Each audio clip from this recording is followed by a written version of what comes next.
série Le Cimetière des CD, Claude qui est là aujourd'hui, artiste du mois, Éric Lapointe. Dans les flashs, je vous parlerai de Texas, Barry Adamson, qui est un fidèle, fait de la musique, Blancas, Les Jardiniers, aussi l'album de Lem, qui est un groupe canadien qu'on joue beaucoup ici à Musique Plus.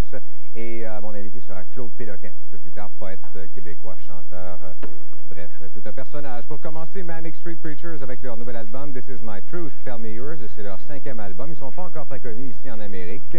En fait, tous leurs albums précédents, les 4 précédents, étaient sortis ici au Canada, aux États-Unis également. Et là, je ne sais pas pourquoi, il y a quelqu'un qui a viré fou aux États-Unis puis qui a décidé que non, Manic Street Preachers, ça ne veut rien dire, ça pour nous autres, on ne sort pas ça, cet album-là.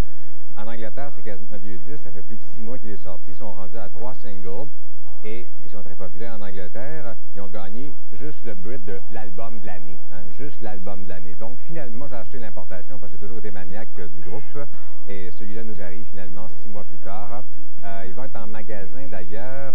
Est-ce que c'est cette semaine ou la semaine prochaine? Je crois que c'est juste la semaine mardi prochain qui est en magasin. Et ils ont fait parler d'eux, Manic Street Preachers, surtout lorsque leur guitariste, Richie Edwards, a disparu. Il est toujours porté disparu d'ailleurs depuis plusieurs années. À cette époque-là, le groupe faisait une musique quand même assez rock, quasiment heavy, qui se rapprochait un peu du groupe de Cult, mais ils ont beaucoup changé, ils ont évolué. Ils ont vraiment arrivé à un haut niveau de raffinement après plus de 10 ans de carrière. Ils font une musique qui est très, très accessible, qui est vraiment très mélodique. On rentre dans les tunes, ça nous pogne vraiment. Des textes un peu intellectuels. Le chanteur, James Dean Bradfield, a une voix absolument extraordinaire qui se rapproche plus de celle de... On dirait que c'est un instrument de musique quasiment. C'est dur de faire des comparaisons. On n'a pas beaucoup de groupes dans ce genre-là ici en Amérique du Nord. Je vous dirais peut-être en tirant par les cheveux bien forts Radiohead sans leur côté expérimental. Mais je ne fais pas des comparaisons de styles musicaux, par exemple, entre Manic Street Preachers et Radiohead.